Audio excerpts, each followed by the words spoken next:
Ang laban sa gitna ng dalawa sa pinakamalakas na karakter sa loob ng One Piece at kung ano ang kahantungan ng desisyon na pinili ni King Harald na ang patayin si Rox kapalit ng kanyang sariling bansa.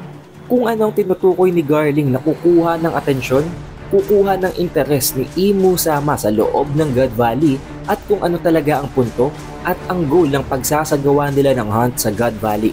Na alam nyo naman guys, this will later on lead to the God Valley incident. Ang lahat ng yan at marami pang iba ay tatalakayin natin sa video na to. Nakita natin sa chapter 1158 na niyayanig talaga ni Rox at nitong si Harald ng underworld ng Elbaf Kingdom. Nakita natin doon na talagang halos mapatay na nilang isa't isa. Pero kung babalikan natin ang pinakaunang parte ng pagkikita ng dalawang ito, kung palagi kayong nakasubaybay sa channel natin, then surely alam nyo ang kwento. Hindi naman talaga nagsimula as enemies o as maggalaban si Rox at si Harald. At sa pagkikita nga nila, para bang nagkaroon agad ng spark, nagkaroon ng koneksyon at nagkasundo silang dalawa sa pagtakas sa Marijoa. Oo, nung una nagkaroon din ng napakatinding clash sa gitna nilang dalawa. To the point na sa sobrang lakas ng na-emit na haki ng dalawang ito, ang naaabot na radius, ang naaabot na specific na range ng impact ay talagang napapatalsik nila. Pero dahil din sa clash na yon, nagkaroon sila ng deeper understanding ng isa't isa. Si King Harald hindi naman talaga actually nagpakita ng interest dito kay Rox. However, si Rox ang nagkaroon ng interest kay King Harald dahil nakita niya kung gaano ito kalakas. Wala pang kahit na sino sa loob ng verse na ito ang nagawang sabayan si Rox sa isang 1v1. Tanging si King Harald pa lamang. Pwedeng si Roger pero hindi pa natin nakita yon at hindi natin yun masisiguro. Lalong-lalo pa't nabanggit pa nga nitong si Sengoku na pinagtulungan nito ni Garp at nitong si Roger nang mangyari ang God Valley incident na malapit na nating makita at hindi na natin kailangan pang i-imagine ng i-imagine. And I would argue, although it is just my opinion, pasok talaga itong si King Harald sa pinakamalalakas na karakter sa kanyang panahon. Oo, nabanggit at na-confirm sa chapter 1157 na ang tatlo sa pinakamalakas o ang itinuturing ng mga legends sa panahon na yon ay si Garp, si Roger at si Rox. Pero hindi naman kasi alam ng buong mundo kung gaano kalakas si King Harald dahil iniiwasan nga niya ang violence. Ayaw niyang makipaglaban, ginagawa niya ang lahat ng ginagawa niya para linisin ang pangalan ng mga higante. Kaya hindi alam ng maraming tao kung gaano siya kalakas. Nakita nyo rin na hindi lang naman talaga actually ang strength nitong si Harald ang hinahabol ni Rox. Ina-acknowledge at kino-consider niya talaga ito bilang isang tunay na kaibigan. Kaya naman nakita natin sa chapter 1157 na bastusin itong si Kaido si King Harald, binabalak niya pang patayin itong si Kaido, wag lamang mabastos ang kanyang kaibigan na yun. Na actually tulad nga ng binanggit ko din sa inyo, kung nakalaban naman talaga ni Kaido si King Harald at this point na wala pa siyang gaanong experience, hindi niya pa hawak-hawak ang kanyang devil fruit, papatayin siya ni Harald. Wala siyang laban dito. Kung kayang tapatan nitong si King Harald si Rox on equal footing, what makes you think na magagawa siyang labanan ni Kaido na wala pang devil fruit at hindi pa ganun kalakas? Wala pa si Kaido sa prime dito. Hindi porke mas bata si Kaido ay mas malakas siya. At kung pagbabasehan nga natin ang title, hindi naman siya dito kino-consider pa na ang King of Beast. Dahil lagi siyang King of Beast nang maging malakas na siya at a later point of time. Now this is to be expected naman para kay King Harald. Knowing na siya ang leader ng mga giants, siya din dapat ang pinakamalakas sa mga ito para magkaroon ng otoridad na sundin ng mga higante. Nagtataglay ng pure ancient giant warrior blood na nagbibigay sa kanya ng mas malakas na strength, mas malayong size and overall, mas heightened ang mga stats niya kumpara sa mga normal na higante. Tulad na lamang nitong si Loki kung itatabi natin kay Hyrudin. Pero nasilip ng world government ang kahinaan ni Rox at nitong si Harald. Dahil nakita naman nila na araw-araw almost every time sa tuwing aalis na lamang si Harald, humahanap talaga siya ng paraan para malinis ang pangalan ng mga higante, para burahin ang madungis, ang napaka-violenteng history ng mga higante sa Elbaf Kingdom. Ginamit nila ito para utuin at paikutin ang ulo ni Harald para patayin si Rox. Dahil alam nila na napakalakas din ni Harald, na-witness nila ang clash ng haki nito sa Marijoa, na alam nila na isa ito sa mga nilalang na magagawang tapatan itong si Sebek. At tulad nga din ng paulit-ulit na sinasabi ni Rox sa duelo nila nitong si Harald, ginagamit lamang siya ng world government para sa strength, para sa manpower ng mga higante. Dahil alam naman natin na kung kanino daw mapupuntang panig ang mga higante, for sure yun ang may mataas na tsansa na manalo sa susunod na Great War. At tandaan nyo guys, maging si Imo mismo, sinabi ang mga bagay na yon habang sinasapian niya ang katawan ni Gunko. At kung nakita nyo din kung gaano katindi ang na-emit na haki ng dalawang ito sa Realm of the Dead or sa Underworld ng Elbaf, I think hindi nyo naiintindihan kung gaano yung ka-intense. Ang normal na mundo ng mga human ay kung ipapasok natin sa mundo ng Elbaf, sa loob ng Elbaf Kingdom, parang tuldok lang ito. Napakaliit nun guys. Which would mean na ang na-emit na haki ng dalawang ito ay napaka-massive, napakalaki. Napakapatas din ng laban, napaka-equal, to the point na ang kinikilala natin na pinakamalakas sa panahon na yon ay nagkaroon din ng heavy injuries. Nakita natin na duguan din si Rox, tinatamaan din siya ng solid na mga atake nitong si Harald. Kaya naman hindi nakakapagtaka kung bakit ganun na lamang ang kagustuhan nitong si Rox na ma-recruit itong si King Harald dahil isipin nyo na lamang paano kung magsama ang dalawang ito sa Rox crew. Walang makakapigil sa kanila. Possibly tanging si Imo na lamang o ang mga Gorosei. Pero alam nyo din guys, ito din talagang dahilan kung bakit pinili ng world government na utuin si Harald. Alam nila na mahihirapan sila kay Rox. Paano pa kung sasamahan pa ito ng isa pang nilalang na kasing lakas niya? Magiging napaka-unstoppable talaga ng puwersa nitong sila Sebek. Kaya ang napili nilang paraan ay ang paglabanin at ang pahinain ang dalawang pinakamalakas na kalaban nila sa pamamagitan ng paggamit ng weakness ng hari ng Elbaf Kingdom, sa pamamagitan ng paggamit ng ideals nitong si King Harald. Dahil nakita nyo naman hindi talaga malabong mapatay nitong si King Harald si Sebek. Dahil 50-50 nga sila. Equal footing talaga, literally.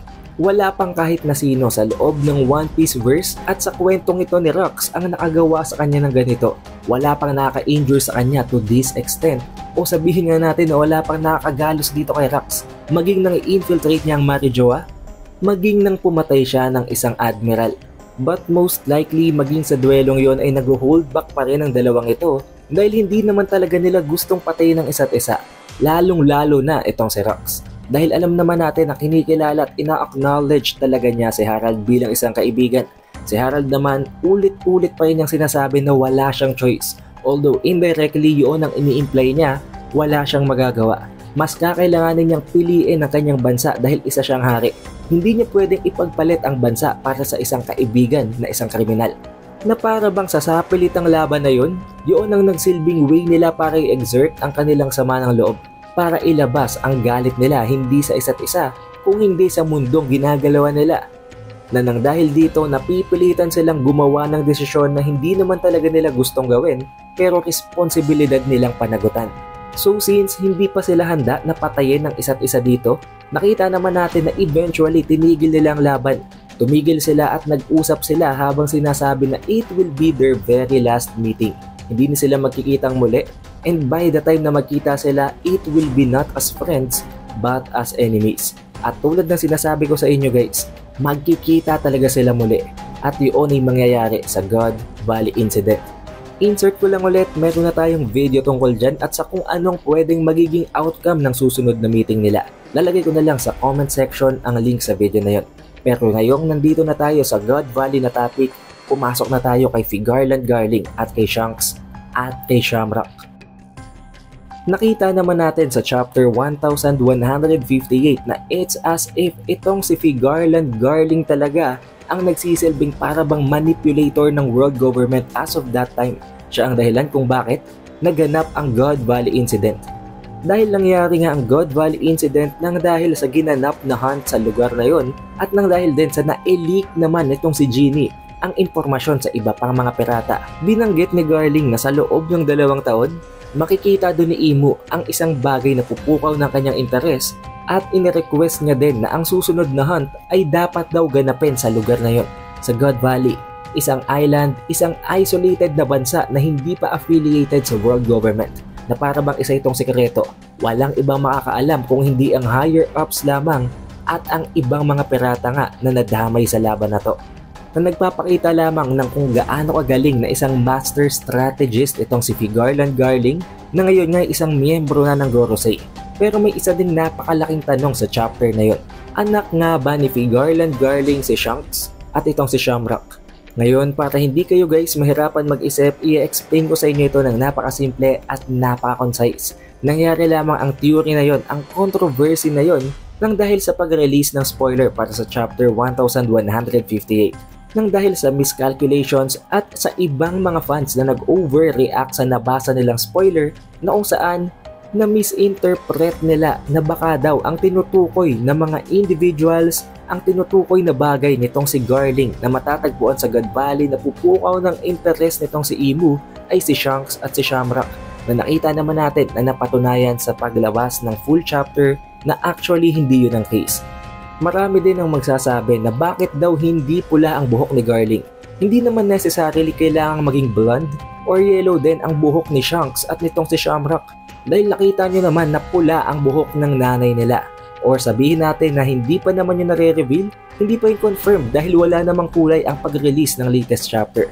But I think it is to be expected naman, dahil kung anak niyang dalawang ito, at least kailangang may makuha sa kanya ito na kahit na konting trait na magpapakita ng koneksyon sa kanyang mga anak.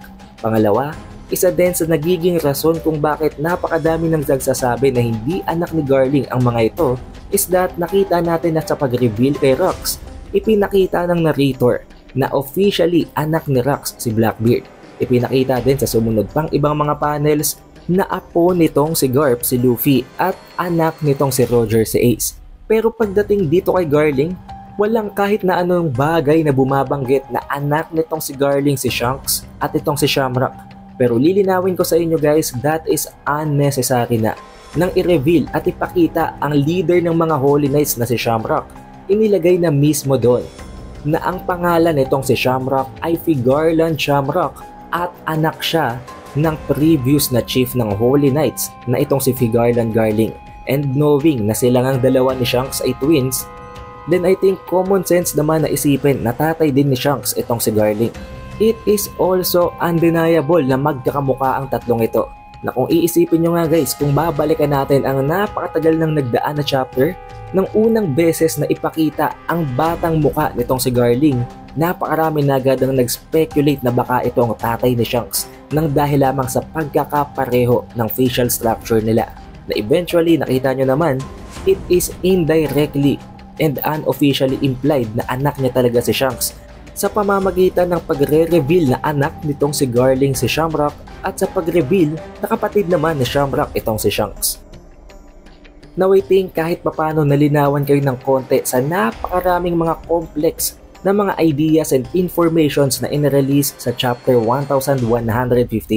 Pero the question still remains, anong gustong ipahiwatig at ang tinutukoy nitong si Garling na nasa loob ng God Valley na pupukaw ng interes ni Imu Sama? Maari bang yun na yung magkapatid na Shanks and Shamrock o ibang bagay? Possibly ang isa sa mga ancient weapons o baka mismong ang God Valley ang tinutukoy niya. But that is all for this video and I hope na sa pamamagitan ng clarifications ng analysis na ginawa natin sa video na ito ay magiging handa na kayo para sa pag-release ng spoilers ng chapter 1159 ngayong Tuesday. Be sure na naka-like, naka-subscribe at na-ring nyo ng bell button para automatic ma-notify kayo pag release natin ng susunod na video. Also, we have an official Facebook page and official TikTok account, kaya mag-follow na kayo sa ibang platforms na yon. Shoutout nga rin pala guys sa napaka-solid na mga supporters na ito from the previous One Piece video. Maraming salamat. It is The Updated Weeb and I will see you guys on the next one.